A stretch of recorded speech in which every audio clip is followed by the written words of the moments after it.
하겠습니다. 거기 있을 그때에 해산할 날이 차서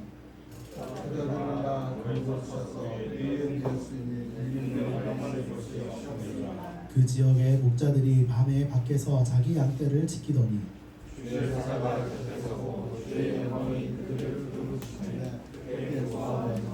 천사가 이르되 무서워하지 말라. 보라, 내가 온 백성에 미칠 큰 기쁨의 좋은 소식을 너희에게 전하노라.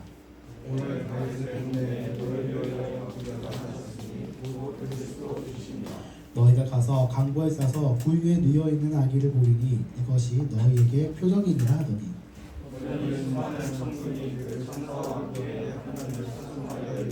지극히 높은 곳에서는 하나님께 영광이요 땅에서는 하나님이 기뻐하신 사람들 중에 평화로다 하니라.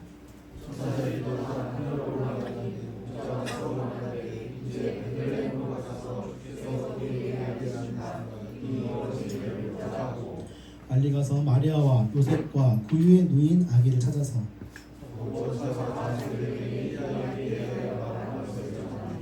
듣는 자가 다 목자들이 그들에게 말한 것을 놀랍게 여기되 목자들은 자기들에게 이르면 바와 같이 듣고 본 그 모든 것으로 인하여 하나님께 영광을 돌리고 찬송하며 돌아가니라.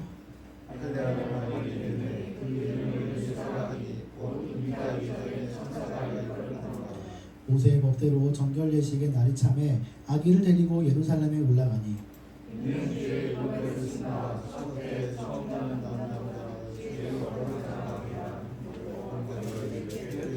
또 주의 율법에 말씀하신 대로 산비둘기 한 쌍이나 혹은 어린 집비둘기 둘로 제사하려 함이더라.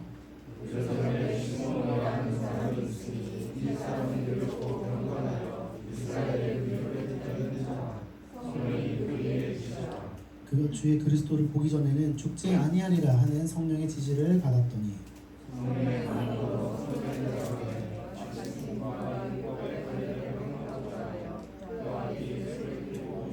시므온이 아기를 안고 하나님을 찬송하여 이르되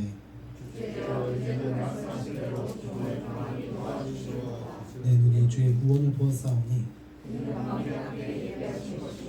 이방을 비추는 빛이요 주의 백성 이스라엘의 영광이이다 하니 시므온이 그들에게 축복하고 그의 어머니 마리아에게 말하여 이르되 보라, 이는 이스라엘 중 많은 사람을 패하거나 흥하게 하며 비방을 받는 표적이 되기 위하여 세움을 받았고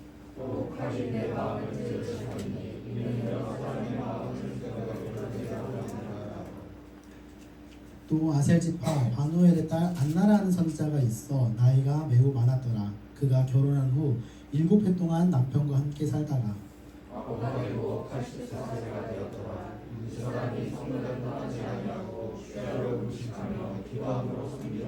마침 이때에 나와서 하나님께 감사하고 예루살렘의 속량을 바라는 모든 사람에게 그에 대하여 말하니라.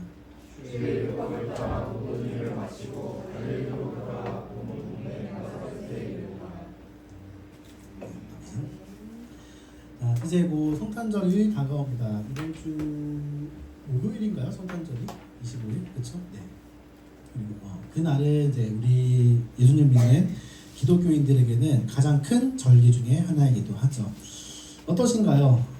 이제 2025년도 또 이제 2주 정도밖에 남지 않은 이 상황에서 성도님들에게 2025년은 그리고 성탄절은 또 어떤 의미로 다가오는지 한 번씩은 좀 묵상하시는 시간을 가지셨으면 좋겠습니다. 오늘 나눌 말씀은 예수님이 이 땅에 오셨던 그 시점에 대한 기록이 되어 있습니다. 그리고 그 예수님을 만난 각 사람들에 대해서 나누는데 세 가지 부류가 나오거든요. 그 사람들을 나누어 보면서 어떤 의미들이 있었는지를 같이 한번 나눠보도록 하겠습니다. 먼저 볼 사람들은 목자입니다. 밤에 밖에서 양을 보고 있던 목자들에게 천사가 찾아와서 예수님의 소식을 알려줍니다. 오늘 다윗의 동네에 너희를 위하여 구주가 나셨다. 자, 시작부터 한번 의문점을 가져봅시다. 왜 천사는, 하나님은 목자들에게 이 소식을 알렸을까요?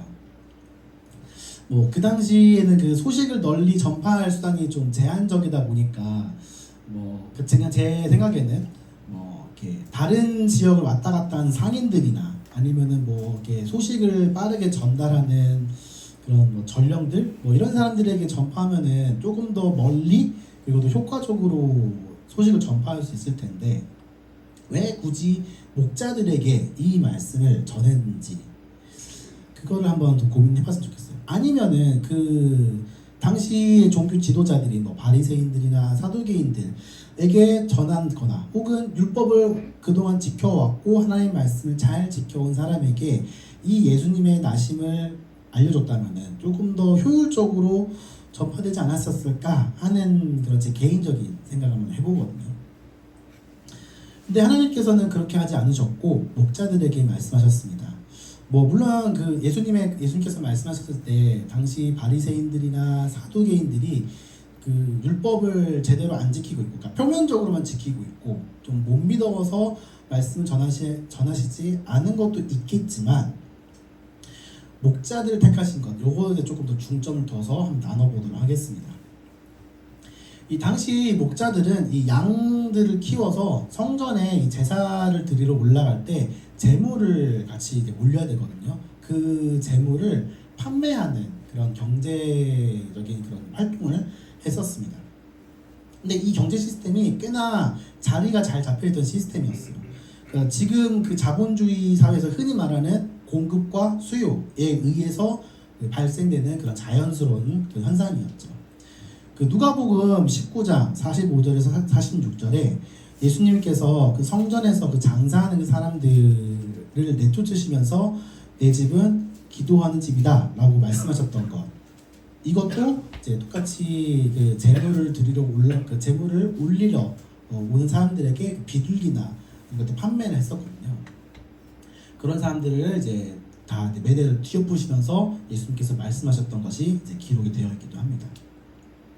자, 다시 본문으로 돌아와서 이 목자들은 양들을 잘 키워서 이제 제사를 드리러 올라온 그 사람들에게 이제 판매를 해야 되는데 물론 다 그랬다는 건 아니지만 일부 좀 질이 나쁜 목자들은 그 흠이 좀 있는 양들, 그런 양들도 그 속여서 사람들에게 판매를 했다는 거예요. 아마 그런 영향 때문이었는지 당시 법정에서 증언을 할 수 없는 몇몇 직업군이 있는데 그 중에 하나가 바로 이 거짓말을 많이 했던 목자들이었습니다. 이렇게 목자들은 그 당시 사회에서 배척받고 그렇게 이제 신뢰를 받지 못한 사람들이었어요. 그리고 목자들이 개인적으로는 그 직업 특성상 풀을 찾아 이렇게 떠돌아다니는 생활을 해야 됐기 때문에 도시의 그 중심보다는 외곽 쪽에서 활동을 많이 할 수밖에 없었던 것이죠. 그렇게 되면은 자연스럽게 성전에서부터 멀어지고 율법으로 멀어지고 또 그 율법을 지킬 수 없는 환경들이 점점 늘어날 수밖에 없는 것이죠. 그렇게 이제 좀 아무래도 그 바깥쪽에서 생활하다 보니까 이제 옛날에 그 다윗도 양 치다가 그 양을 공격하는 맹수로부터 지키기도 했잖아요. 그러기도 했고, 그리고 또 양들이 이제 배설물을 싸면은 그것도 이제 정리도 해야 되고.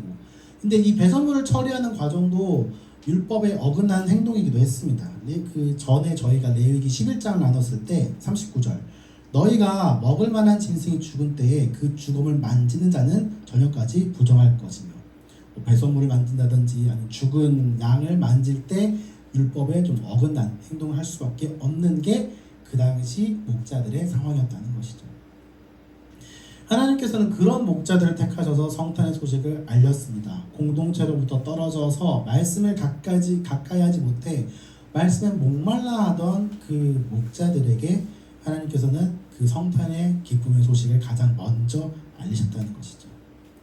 이렇게 예수님의 탄생, 예수님의 사랑, 말씀은 부익부 빈익빈이 아니라 가난한 자를 부유하게, 슬픈 자를 위로하는 소식입니다. 이사야 61장 1절에서 2절에 주 여호와의 영이 내게 내리셨으니 이는 여호와께서 내게 기름 부으사 가난한 자에게 아름다운 소식을 전하게 하려 하심이라 라고 기록이 되어 있죠.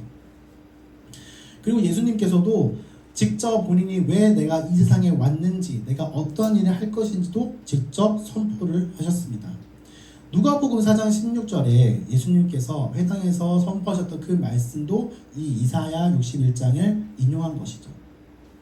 이것은 절대로 우연히 겹쳐서 그날 속된 말로 그냥 성경을 딱 펼쳤는데 마침 펼쳐진 장이 이사야 61장이다 이런 것이 아니라 앞으로 예수님께서 어떤 사역을 하실지 그거에 대한 공표가 바로 누가복음 4장 16절에 말씀을 하는 것이죠.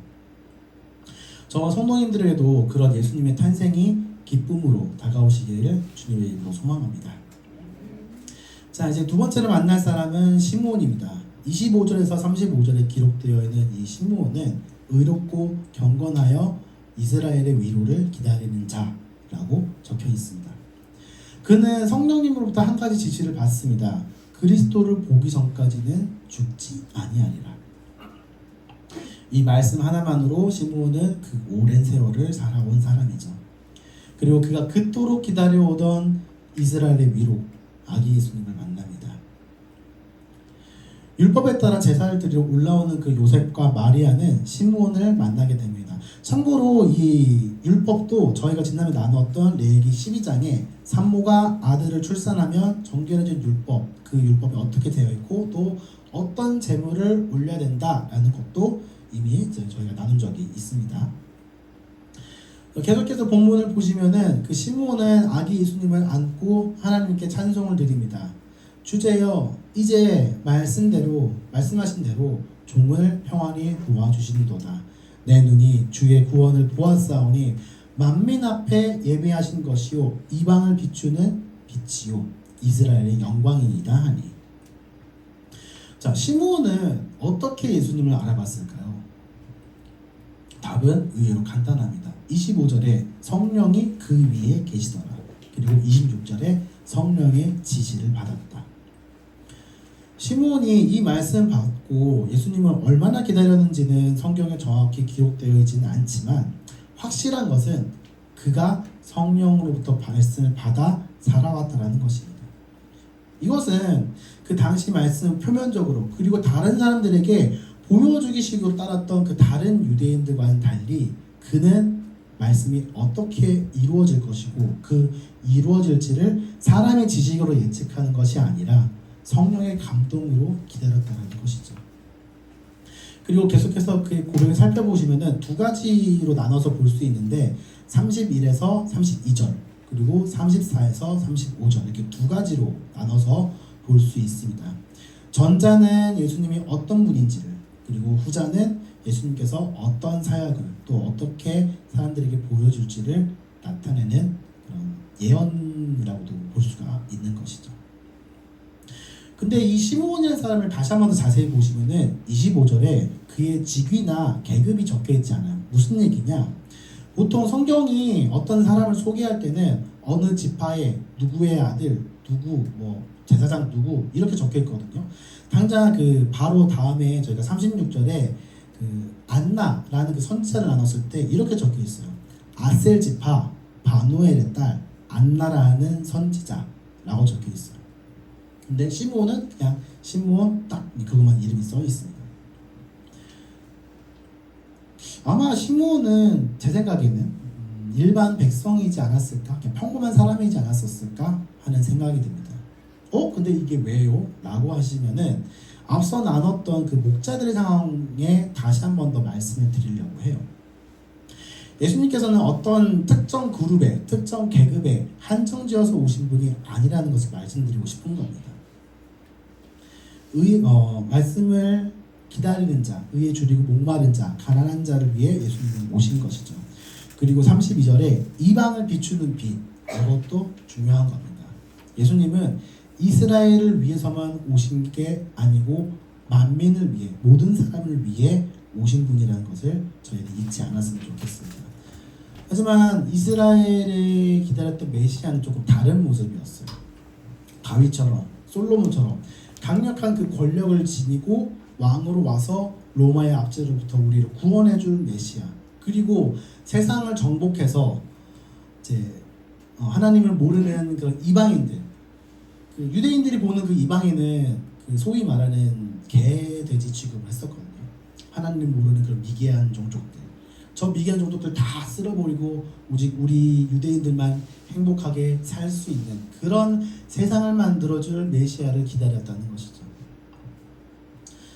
자, 어떠신가요? 성도님들에게 예수님의 탄생은 위로로 다가오시나요? 아니면은 내가 원하는 이미지, 이런 예수님이 좀 더 어떻게 생겼으면 좋겠다, 어떤 이미지였으면 좋겠다 라는 그런 이미지로 다가오시나요? 성령의 말씀으로 예수님을 단번에 알아보시는 그런 시므온과 같은 자가 되시기를 또 소망합니다. 자, 이제 마지막으로 선지자 안나입니다. 36절에서 38절에 기록되어 있는 안나도 어떻게 보면은 이스라엘 사회에서 약자입니다. 나이가 많은 과부. 네, 그녀는 금식함으로 성전을 섬겼어요. 기도하며 성전을 섬깁니다. 그리고 그녀도 기다렸던 그리스도를 만나게 됩니다. 제가 오늘 말씀 제목이 보시면은 듣고 보고 나누고 라고 지정을 해봤어요.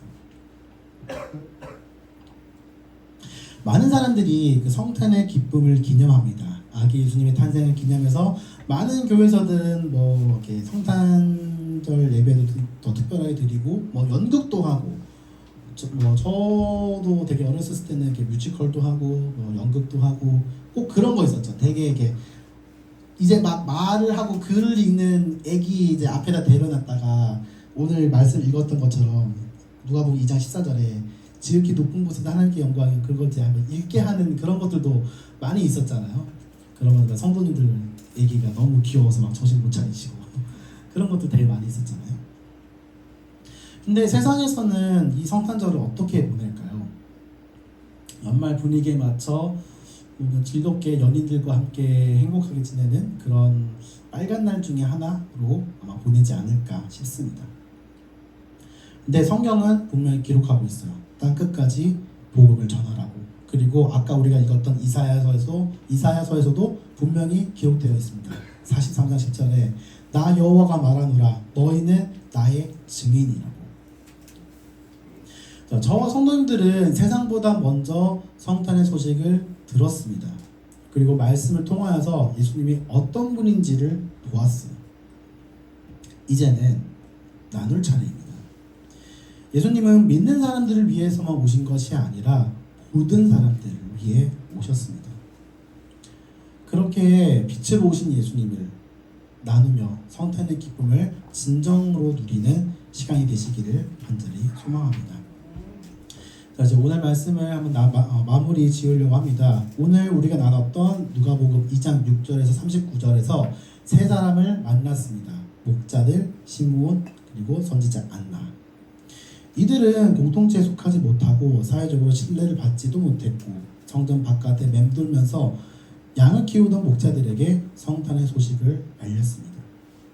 시므온은 성령의 감동을 받아 자신이 이미지화한 메시아가 아니라 성령의 말씀으로 들은 메시아를 기다렸습니다. 그리고 안나는 순종함으로 기도함으로 섬기고 그리고 예수님을 만났을 때 그는 사람들에게 아기 예수님을 나눴습니다. 자, 다시 한 번 더 물어보겠습니다. 오늘 그리고 지금 이 시간을 살아가고 있는 저와 성도님들에게 성탄은 어떤 의미로 다가오시나요? 명백히 따지면은 이스라엘 입장에서 저희는 이방인입니다. 잠깐 좀 다른 얘기 하자면은 제가 올해 일본 여행 갔을 때 좀 있었던 재미난 에피소드가 하나 있었는데 저녁을 먹으려고 이제 어떤 식당에 들어갔어요. 근데 이제 한국인 혼자서 이제 식당 들어가니까 그 일본 사람들 되게 신기해하면서 막 이것저것 말을 걸더라고요. 그러다가 이제 그 사장님이 메뉴판을 하나 이제 보여주셨는데 뭐 대충 그런 얘기였어요. 뭐 이게 한글로 이제 한국인 손님 받으려고 이렇게 막 한글로 막 적은 문구가 있었는데 이게 문법적으로 맞는 얘기인지 하더라고요. 대충 그런 얘기였어요. 뭐 오늘 하루도 수고하셨습니다. 뭐 그런 문구였어요. 그래서 뭐 이렇게 쓰는 거 맞다. 뭐 이렇게 하면 될 것 같다. 하니까 그 사장님이 그러면 이거 한 번만 좀 읽어달라고 얘기하더라고요. 그래가지고 그냥 읽었죠. 네, 오늘 하루도 수고하셨습니다. 했더니 옆에서 한 5명, 6명 된 일본인들이 신기하다고 오 하면서 박수를 막 치더라고요. 황당했죠. 한국인이 한국어 읽는 거 당연한 거잖아요. 어떻게 보면. 그래서 아니 한국인이 한국어 읽는 거 당연한 거 아니에요? 이렇게 제가 얘기했죠 그때. 근데 딱 그 말하고 나니까 확 와닿더라고요. 아, 나 지금 외국에 나와 있구나. 실감이 들더라고요. 그런 것처럼 이방인, 그러니까 이스라엘 사람들에게 우리는 그냥 어떤 이름 모를 외국인, 이방인이에요. 근데 그랬던 저희들에게 예수님의 탄생이 그리고 그 말씀을 들려왔습니다. 그리고 우리는 그 말씀을 믿음으로 나아가고 있어요. 이제 저희가 할 일은 우리가 들은 예수님, 본 예수님을 나눠야 될 차례입니다. 기쁨은 나누면 배가 된다고 하잖아요. 그런 성탄의 기쁨을 나누며 기념하고 그런 다가온 성탄절을 진정으로 누리시는, 그리고 그런 연말을 보내시는 우리 은혜교회 성도인 되시기를 주님의 이름으로 소망합니다. 잠시 기도드리겠습니다. 사랑하는 많으신 하나님의 아버지 감사합니다. 오늘 이렇게 성탄을 기념하여 주님의 나심을 보고 듣고 나눈 사람들을 같이 살펴보았습니다. 이들은 특별한 사람들은 아니었습니다. 어쩌면 무시받고 신뢰받지 못한 약자들이었습니다. 주님께서는 오히려 그분들에게 찾아오셔서 의에 줄이고 목마른 자들에게 당신의 기쁜 소식을 알려주었습니다. 어쩌면 우리도 이방인으로서 죽을 수밖에 없었던 우리들에게 주님께서는 그 말씀을 빛을 비추셨습니다. 우리가 그렇게 주님을 보고 들은 것처럼 이제는 세상으로 나아가서 주님의 말씀을, 사랑을 전하는 그런 성탄절, 연말이 될 수 있도록 주님 인도하여 주시옵소서. 모든 것을 감사드렸고